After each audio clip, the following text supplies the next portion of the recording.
Tere päevast, superstaarid! Täna on 2. detsember 2025, alanud on jõulukuu. Tere, Mann! Tere, Hando! Meil oli eelmine nädalavahetus vandenõude teemaline veebikonverents Red Pill ja ma ütlen kohe ära, et ma olen ise väga vaimustuses, heas mõttes vaimustuses. Üldiselt meie asju ei kiida. Ma saan ka kõigil teistel teha selle nagu otsuse, et kes me oleme, mida me ei ole, mida me räägime, mida me ei räägi. Aga ma olen selles suhtes sellest nädalavahetuse konverentsist väga positiivses mõttes excited ja üllatunud, et seal ei olnud üldse seda jaburust teema, mida mina nimetan konspiratardia. Et seal ei olnud umbes siukest, et keegi oleks rääkinud, et kuskil Trump on seal salaja, teeb mingisuguste nende David Wilcockide või mingi tulnukatega mingisuguseid salaasju ja tegelikult nad on päästjad ja 5D male. Et siuke nonsense kadus kõik ära, igasugused kloonimised ja et see Biden ära vahetatud või ütleme siuke jaburam conspiracy kadus kõik ära, et see kõik oli hästi realistlik. Mulle see meeldis. Ma arvan, et kõige suurema loengu tegi mina, kus ma rääkisin siis nendest simulatsioonist ja sünkroonsustest, aga ka see minu see kõne oli ikkagi teemad, mida saab üle kontrollida. Et need ei olnud mingisugused nähtamatud vibratsioonid ja mis meil see 5D maled ja kõik siuksed asjad. Ma olin väga positiivselt üllatunud Jüri Linast, et tüüp ütles välja, et Trump on petis.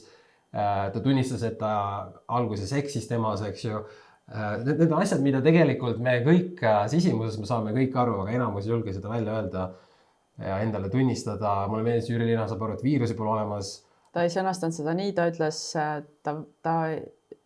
lihtsalt sama asja, mis sina seal seletad, et see on see asi, mida ma kutsun viiruseks, tekib raku sees, see on siis nii-öelda mürk, mis on tekkinud kehasse ja see soovib sealt välja saada ja siis seal jääd haigeks ja siis lihtsalt tuleb su kehast meid välja. Viib toksiinid meie kehast välja. See on tegelikult juba tervenemise protsess, aga okei. Samamoodi Elvis Brauer ütles, et viirusi pole olemas. Mina näiteks ei olnud kursis, et Elvis on viiruse teemaga nii-öelda kursis. Jah, et see oli väga positiivne minu jaoks. Ma ei ole tegelikult ise veel järgi vaadanud Peetri ja Katrini loengut. Aga need olid väga head, et Peeter Proos siis rääkis süsteemis väljas ja omaette toimetamisest ning otsedemokraatiast. Tal oli väga, väga mõnus ja väga põnev ettekanne, et ta seal Peeter alati oskab välja otsida mingisuguseid lahedaid linke, tsitaate, asju, mis ise pole märganudki, et väga põnev oli see. Katrin Lukas rääkis oma teaduse vabastamisest Matrixist, seal siis hästi palju tegelikult oli ka tervise ja toitumise kohta see, kuidas kõik see, mis me tarbime, mis nii siis toiduna, infona kui kõik muu meie ümber, kuidas see tegelikult siis meid mõjutab ja kuidas oma teadvust siis lahti lõigata. Ja siis oli sinu ettekanne, on ju tõendid, et me elame simuleeritud reaalsuses ja siis Jüri Lina ettekanne zombiefektid eluvõõras zombiteaduses ja inimvaenulikus zombikunstis oli ka väga lahe ja hästi põhjalik, et see siis koos küsimuste vastustega oli kokku 2 tundi ja tõesti oli samamoodi on ju, et Jüri ju käib igal pool arhiivides otsimas oma materjali, siis ta rääkis ka sellest, mis ta on leidnud, et väga-väga põnev oli seda kuulata. Ja muidugi need küsimused, vastused ka, et ega Jüri ennast tagasi ei hoia, ütleb kõik ausalt välja. Ja ma tahtsingi siin tänase saate alguses kõigepealt natuke rääkida sellest nädalavahetuse konverentsist ja just sellest vestluspaneelist, et teemaks siis me viskasime õhku digi-idee, et kas seda saab kuidagi päästa või takistada selle tulekut, sest päeva lõpuks me liigume samasse kohta nagu Hiina täielik jälgimise kontrollühiskond, sotsiaalkrediidiskoor, kõik need süsiniku jalajäljed, 15 minuti linnad, eks ju, kus sa tohid käia, kus ei tohi käia, kui palju sa tohid kulutada, mida sa tohid kulutada, kus kohas sa tohid kulutada, kõik siuksed asjad, vaktsiinipassid ja kõik need värgid, eks ju. Et me liigume sellisesse kohta, loomulikult valitsus ja opositsioon sellega ei tegele, nagu nad ei tegelenud koroonapettusega. Ja siis viskasimegi õhku, et põhimõtteliselt Mann esitas esimese küsimuse kogu selle paneelile, et mis te arvate, kas rahvas tuleb tänavatele ning sealt koorus kohe välja põhimõtteliselt teema, millest me rääkisime eelmisel majanduskonverentsil, et digi-idee on asi, mis inimesi eriti ei kõiguta, isegi kui neile tundub, et see on nagu justkui probleem, siis päeva lõpuks keegi sellepärast tänavatele ei tule, võib-olla ainult mõni üksik, eks ju. Aga et suurem probleem on see, mis Elvis ütles, et 10 inimesest 7 Eestis elab konkreetselt peost suhu ning olukord läheb aina hullemaks ning tema arvab, et probleemi on selles, et inimestel saab reaalselt raha otsa, söögiraha, elamisraha. Et pigem inimesed tulevad siis tänavatele, et seda digi-ID asja niimoodi ei aduta, kuna tegelikult me oleme juba pooleldi seal sees ja noh, mugavused, ega mugavustest ei loobuta. Et me rääkisime eelmisel majanduskonverentsil Gary Stevensoni välja visatud ideest. Tema ei ole esimene, kes seda rääkinud, tema on nüüd esimene, kes on viinud selle nagu laia massiteadvusesse, et rikastele rakendada varandus- ja pärandusmaks. Et põhimõtteliselt probleeme lihtsustatud öeldes on selles, et enamus inimesed elavad peost suhu, samal ajal kui on väike grupp inimesi, kelle enamus vaba raha jääb üle ja kuna neil on vaba raha liiga palju, sisuliselt liiga palju, siis ainus, mis nad saavad sellega teha, on osta varasid kokku ja selle tulemusena nad ostavad üha rohkem varasi kokku ning massid jäävad üha vaesemaks ning Gary Stevenson ütleb, et kui varandus- ja pärandusmaksu ei rakendata, siis 2 põlvkonna jooksul sureb keskklass täielikult välja ning jääb alles ainult sisuliselt Hunger Games maailm, kus on ülirikkad ja püsti puruvaesed. Ja huvitav on see, et tema ei ole ainus, kes sellest räägib, ta kuulub ka sinna ühte miljonäride ja miljardäride klubisse, kus seda räägitakse. Ja lisaks sellele eelmisel nädalal ütles üks Šveitsi miljardär nimega Alfred Kantner samuti, et see rikkuse üha suurenev koondumine on globaalne probleem ja ei saa olla nii, et vähestel inimestel selles riigis on tohutud varad ja teised ei tea, kuidas nad oma tervisekindlustust ja üüri maksavad. Ja tema siis on tulnud palju radikaalsema ideega mingis mõttes välja, et kui need teised seal räägivad sellest, et see pärandimaks ülirikastel võiks olla kas või mingi 5% või võib-olla isegi ainult 2% või võib-olla isegi ainult 1%, siis see mees, härra Kantner, leiab, et ülirikaste ehk siis miljardäride pärandimaks alates 5 miljonist, alates 50 miljoni suurusest varast siis võiks olla 50%. Et kui sul on rohkem kui 50 miljonit Šveitsi franki, siis sinu pärandimaks peaks olema 50%. Päris radikaalne. Gary Stevenson on öelnud midagi sarnast, ta ei ole konkreetsete numbriteni jõudnud, aga tema ütleb, et vaadake, kui on olemas intellektuaalsele omandile on nagu olemas need mingisugused kasutusõigused või niimoodi, et kui sa võtad mingi Shakespeare'i asja nagu, siis sõltuvalt riigist see intellektuaalne omand, mis see õige sõna, on patent või vahet ei ole, ühesõnaga, et see kehtib mingi 50 kuni 100 aastat sõltuvalt riigist, eks ju. See ole nii, et see inimene, kes leiutas ratta, et tema lapselapsed on täna mingid kvadriljonäärid, sellepärast, et tema mingi 1000 aastat tagasi elanud vanaisa leiutas ratta. Et see sama loogika peaks rakenduma ka varale või siis kinnisvarale, et see ole nii, et igavesti kogu aeg, kogu asi on kõik ühe inimese käes. Et sisuliselt see, et kogu jutu point on see, et me ei taha, et ütleme, et 100 aasta pärast kogu maailm kuulub Jeff Bezosele, eks ju. Et see on nagu lihtne point ning see asi võtab hoogu juurde kogu aeg UK-s, kus Gary Stevenson on põhimõtteliselt väga kuulus inimene tänase seisuga, on varandus- ja pärandimaksust kuulnud praktiliselt kõik inimesed, kes hoiavad natukenegi silma peal, mis nagu maailmas toimub. Et see on pop teema, tema raamat Trading Game on üks selle aasta bestsellerit, ta ütles oma viimases videos, et kes veel ei ole soetanud, võite seda teha, sest et talle tuli teade, et ta kandideerib, võib-olla tema raamat saab isegi selle aasta enim müüdud raamatuks UK-s.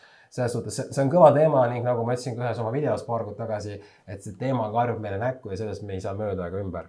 Kuule, ma panin puusse. Nii. Ta just ütles, et ei tohiks olla pärandimaks, et sellest saab kõrvale hiirida. Sorry. Kas me saame seda hakata teistmoodi, et seal oli rahvahääletusel see 50% pärandimaks ja see võeti tagasi, aga tema ütleb, et on vaja progressiivset varamaksu, et näiteks kui sul on üle 200 miljoni Šveitsi frangi, siis sa pead maksma oma vara pealt maksu. Vahet ei ole, tähendab selles suhtes, et see on savi, et sa ütlesid mingi asja seal valesti või lugesid valesti, sest tegelikult mida me praegu tahamegi ongi, et ühiskonnas tekiks diskussioon. Ühesõnaga ma ütlen, kuidas on õigesti, ma väga vabandan eksimise pärast, aga ühesõnaga Šveitsis siis oli rahvahääletus, kus hääletati, et kas peaks kehtestama 50%-lise pärandimaksu siis inimestele, kellel on rohkem kui 50 miljonit vara. See lükati tagasi ja see Kantner ütles, et absoluutselt peab maksustama ülirikkaid, aga see pärandimaks ei ole õige idee, sellepärast et sellest on võimalik kõrvale hiilida ja tegelikult väga paljud ülirikkad juba väldivadki pärandimaksu, et nad ei pärandagi enam vara, vaid nad on loonud need fondid ja siis lihtsalt fondihaldus läheb üle järgmistele inimestele. Ei, aga loogika jääb samaks selles suhtes, et need, kes on selle süsteemi sees, need saavad täpselt aru, milline osa siit on nüüd see skeemitamine ja milline osa ei ole. Et päeva lõpuks me vajame ikkagi seda diskussiooni täiesti riigi tasandil ja see on päris huvitav, et ja ka tema näiteks ütleb, et siis peakski olema varamaks, et sa maksad oma vara pealt maksu. Kui sul on üle 200 miljoni Šveitsi frangi, siis sa pead maksma 1% kogu aeg nagu oma vara pealt maksu iga aasta. Ja kui sul on 500 miljardit, siis pead 1,2% ja miljard, siis 1,5% ja nii edasi. Aga siin ongi see, et kokkuvõttes kõik need mõtted on vaja panna lauale, on vaja teha arvutused, on vaja vaadata, mis see kõige loogilisem on, sest me oleme olukorras, nagu ma ütlesin saate alguses, et Eestis 7 inimest 10 elavad peost suhu, mis tähendab, et olukord on väga-väga nutune ja kui olukord on selline, siis see on halb ka majandusele. Majandust, Gary Stevenson ütleb, ja see on täiesti loogiline, siin ei ole vaja mitte majandusteaduskraadi. Majandust ei ole võimalik upitada ilma, et massi kätte tekiks raha.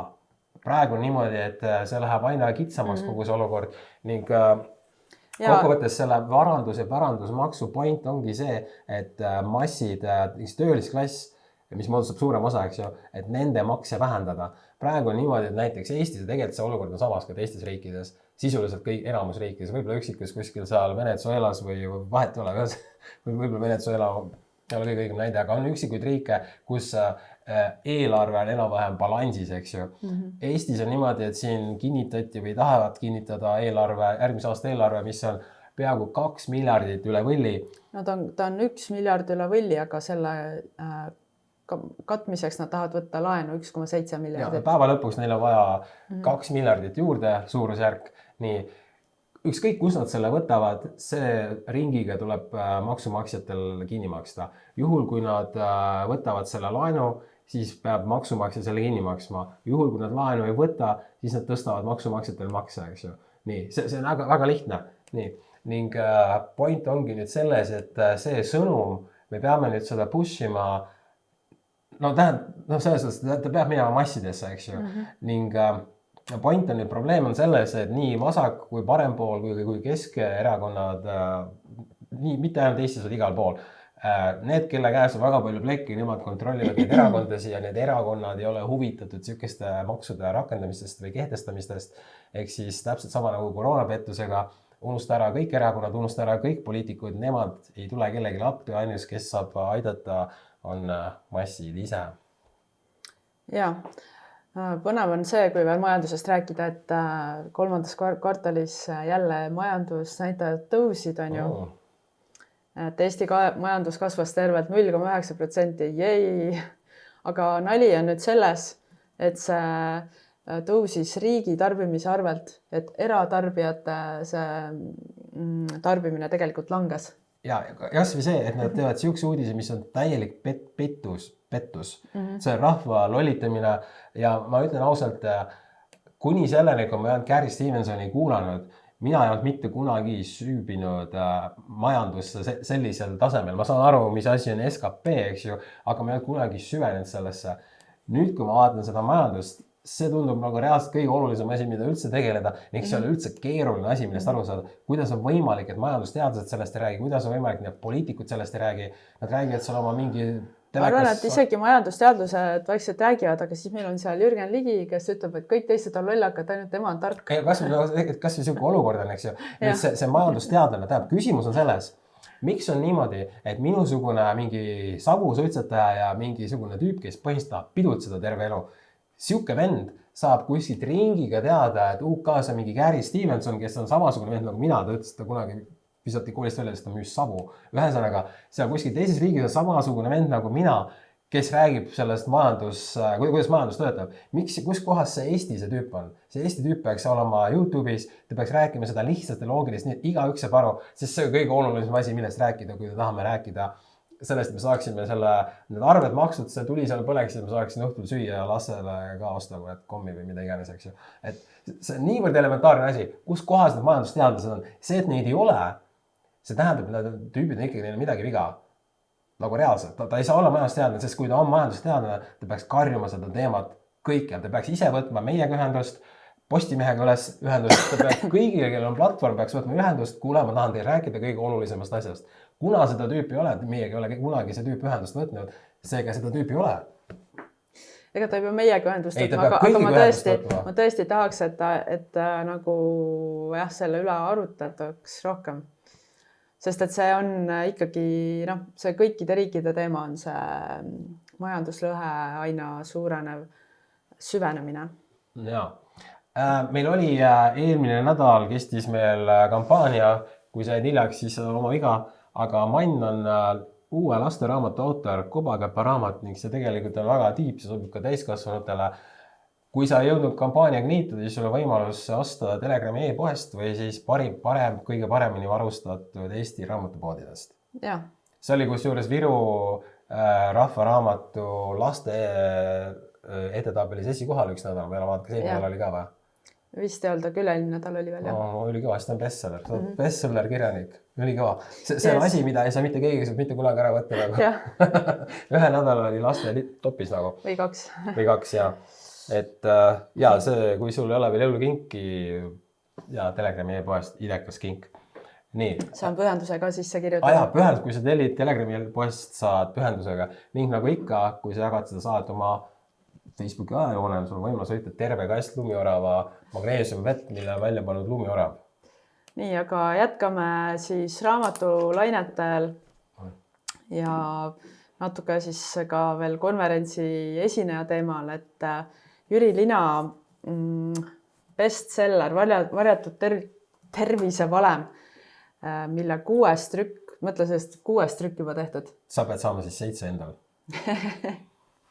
See on eesmärk. Ja, et ühesõnaga meil on suur rõõm välja kuulutada Telegrami tellimiskampaania 50 € 6 kuud, kus siis kingituseks on see Jüri Lina varjatud tervisevalemi 6 trükk, mis poes maksab 30–35 €, et saad selle tasuta kingituseks kaasa. See kampaania siis kestab meil esialgu 2. detsembrist 12. detsembrini. Ja kui siis veel on raamatuid alles, siis natuke pikendame, aga arvestades seda, kuidas need Jüri Lina raamatud meil poest ära läksid nagu soojad saiad põhimõtteliselt vähem kui 24 tunniga, siis jah, kes ees see mees? Ma tahtsin veel konverentsist nii palju rääkida, et vähemalt seal vestluspaneelis nagu jäi kõlama see teema, et rahvas tänavatel ei tule, juhul kui tuleb siis sellepärast, et raha saab otsa, aga kui rääkida nüüd süsteemi lagunemisest, siis näiteks Elvis arvas, et see süsteem laguneb ise seest poolt ära, sest et ühel hetkel need poliitikud, kes seal on, saavad aru, et ka nemad ei olnud osa sellest võidust. Et seal on alati see karvane käsi, kes päeva lõpuks ka kõik need poliitikud, kes päeva lõpuks on kõik etturid, targemad pliiatsid nendest ühel hetkel saavad aru, et kuule, et ka neid ei hakata seal hoidma. Ja, aga lisaks sellele ta arvab, et see ei pruugi üldse olla nagu meie põlvkonna teema, et seda võib-olla teevad alles meie lapsed ja lapselapsed, keda on kasvatanud siis meiesugused inimesed, kellel on mälestus vabadusest ja kes on seda mälestust vabadusest oma lastesse edasi süstinud ja elus hoidnud. Siia vahele ma ütlen 5 näidet, on juba 6 näidet, miks valitsus ja opositsioonierakonnad on suurim oht Eesti demokraatiale. No. Esimene punkt on siis päeva lõpuks maksustamine. See tuleb kokku 7. Ma peaks tegema artikli 10 näidet. on see maksustamine. Ehk siis praegu on niimoodi, et see eelarve, mis seal nüüd vastu võetakse või võeti, mis on ligi 2 miljardit üle võlli, et ainus, kes küsis küsimusi, et kuule, kuidas te saate siukse eelarve kehtestada, oli Varro Vooglaid, kõik ülejäänud vaikisid. See tähendab, et sõltumata sellest, mis erakonna sa valid, see on täiesti mõttetu seltskond. Nii. Teine punkt on siis see digi-idee, sest digi-idee, kuigi ta, vaata, ma arvan, et mitte keegi ei ole otseselt selle digi-idee tehnoloogia vastu. See, et me saame, ütleme, on ta siis mingi näpuga või iirisega või ükskõik mis asjaga või ajukiibiga seda lihtsustada oma elu. Ma arvan, et mitte keegi ei ole selle idee vastu, vaid küsimus on selles, kes seda kontrollib, eks ju. Ja kuna praegu on niimoodi, et kõiki neid asju kontrollib see sama seltskond, kes korraldas koroonapettus ja kõik need ülejäänud lollused, eks ju, siis täna on digi-idee. No jaa, aga vaata, siin on nagu küsimus, et see, kui üldse koondatakse mingisuguseid andmeid ühte kohta, noh, siis see tõenäosus, et seda ei hakata kurjasti kasutama, on ju nagu nulli lähedane. No sellepärast ongi, nad tahavad, et see algoritm jälgib kõiki varjad ka vahele. Selle idee vastu juba sellepärast sa ei saa ju olla selle poolt, et see on ju given, et seda hakatakse kurjasti kasutama. Nii, eks ju, kõik erakonnad, nagu nad vaikivad selle maksude osas, nad võib-olla ei vaikivad, lihtsalt niivõrd rumalad, nad ei saa aru sellest, nagu oluline see maksustamine on, eks ju. Samamoodi vaikivad digi-idee, mis on siis teine asi. Kolmas on tsensuur, nad vaikivad selles osas, et on tsensuur ja tühistamine ja kõik need shadow banningud, eks ju. Nad vaikivad, eelarve siin oli, nad vaikivad 9/11. Kuna nad vaikivad 9/11, siis tähendab, et kuna 9/11 on kõige suurem poliitiline konflikt, nagu rahvusvaheline konflikt, mis oli pettus. Mida rakendati sõjalisele eesmärgil. Kui kõige suurem asi on pettus, siis see tähendab automaatselt, et kõik väiksemad asjad on, ma ei usu mitte midagi. Ehk siis inimesed ei peaks vaatama mitte ühtegi ETV uudiseid või Kanal 2 või TV3 uudis või mis see Sky Plus uudis või Kuku Raadio või ERR või null, sest nad valetasid kõige olulisemas osas. Seega, miks sa usud valetajaid? Ja kuna need valitsuse või need poliitikud, mis iganes erakonnad, need kõik vaikivad, seega nad on 4. näide sellest, et valitsus ja opositsiooni erakonnad on suurim oht Eesti demokraatiale. Ma siin korra põikan vahele siis veel sõjateemadel, et praegust ju 2 suurimat konflikti või siis 2 suurimat konflikti, mida kõige rohkem meie meedias käiatakse. Siis Ukraina-Vene sõda ja siis on ju Gaza sõda. Et mõlemas kohas on ju praegust nagu selle juhtoina nii-öelda väga suured probleemid, et Zelenskil on ju nüüd see tema kabineti ülem, siis talle korraldati väljaotsimised on ju, põhimõtteliselt tema parem käsi on juba seal seotud selle asjaga. Noh, Zelenski maine läheb aina küsitavamaks päevalt. Nii, ja nüüd teine asi on siis see Netanyahu, eks. Teda süüdistatakse mitmes korruptsioonikuriteos ja siis ta esitas presidendile ametliku armuandmispalve. Et umbes, et tema üle ei tohi kohut mõista, aga nali on selles, et ta ise ei tunnista ennast süüdi ka. Aga miks sa siis armu palud, kui sa endast nagu süüdi ei tunnista? Vaata, et... Minu meelest naljakas on see, et Netanyahu esitas presidendile, millisele? Ta ise on peaminister. Iisraeli presidendile. Mitte ükski inimene maailmas ei tea, kes on Iisraeli president. See on mingi suvaline käpiknukk. See on sama tark jutt, kui vaata Putin oli ka vahepeal peaminister ja siis mingisugune, kes iganes, mingisugune tankist oli president. Mitte keegi ei usu seda juttu anyways. Zelenskiga seoses paneme siia vahele ühe naljaka video, kus Zelenski räägib juttu. Siis ninast kukub välja mingisugune kokatükk. See on nii aeg. Маємо дуже предметно координувати нашу дипломатію, враховувати інтереси партнерів. Ma lähen edasi. Kusjuures rääkides sellest Netanyahust, siis Donald Trump ka kirjutas Iisraeli presidendile ja palus Netanyahule armu anda. Lähme edasi. See oli siis 5 näidet, miks valitsus opositsiooni erakonnad on suurim oht Eesti demokraatiale.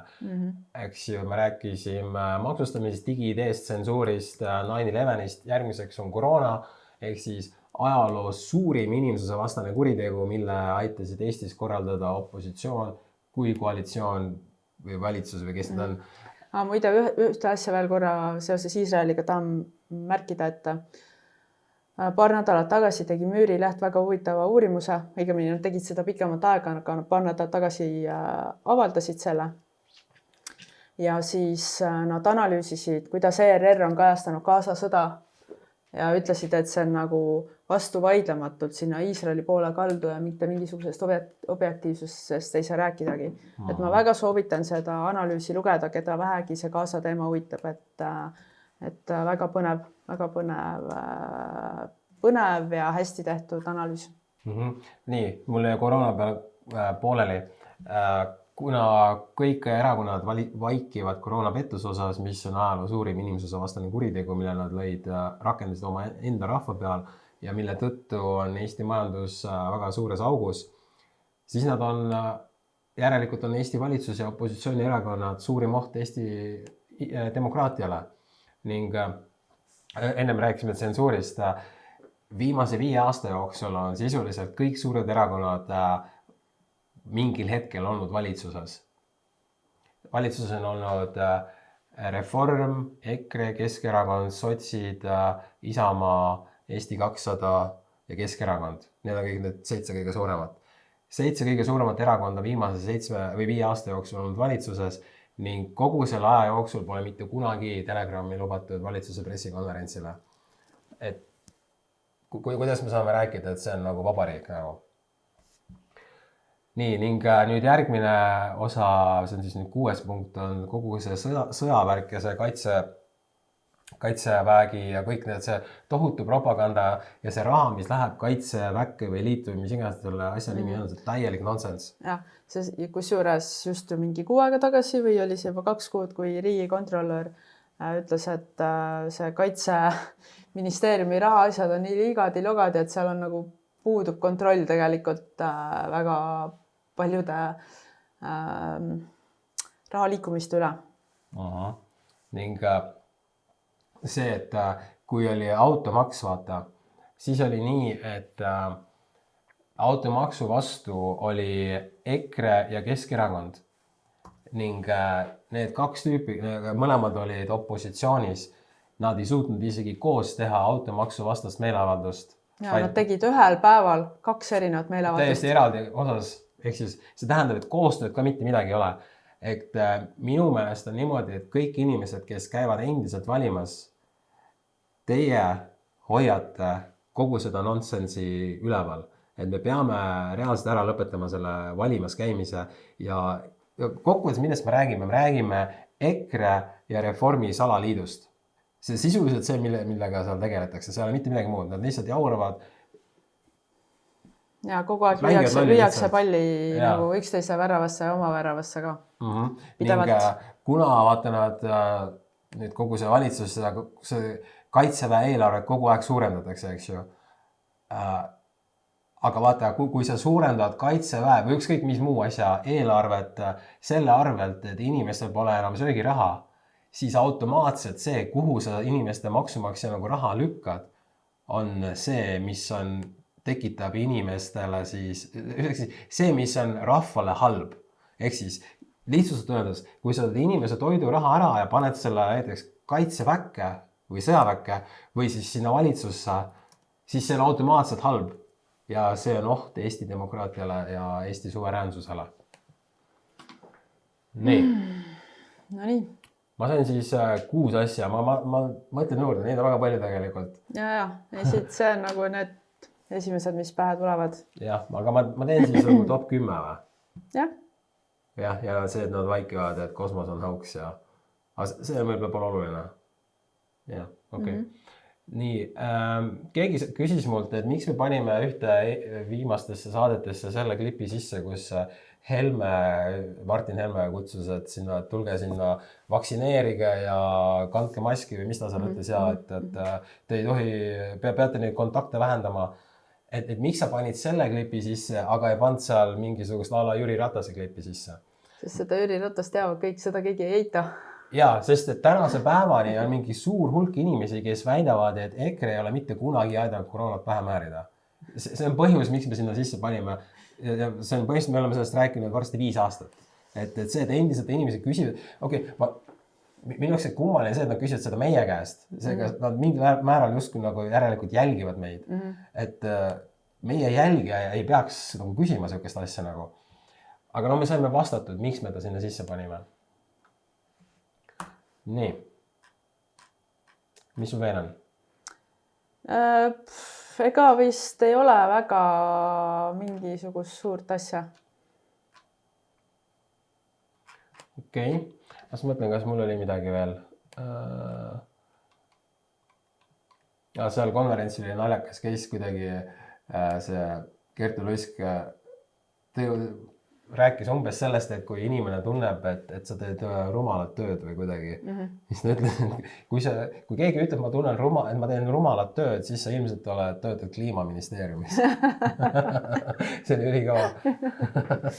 Ja, et see vestluspaneel oli väga lahe jah, et seal oli nii palju erinevaid arvamusi ja tore oli see, et tõesti olid nagu erinevad põlvkonnad, et Angela Haapsalon siis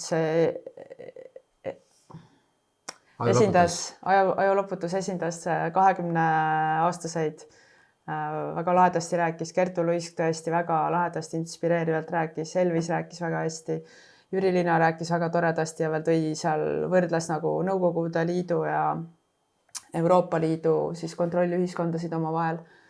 Ja me jõudsime ka vaid sõnasõkka. Et tõesti paari päeva pärast juba on konverents Red Pill Eesti järelvaatamiseks üleval ja siis saab igaüks ise üle vaadata või esimest korda vaadata.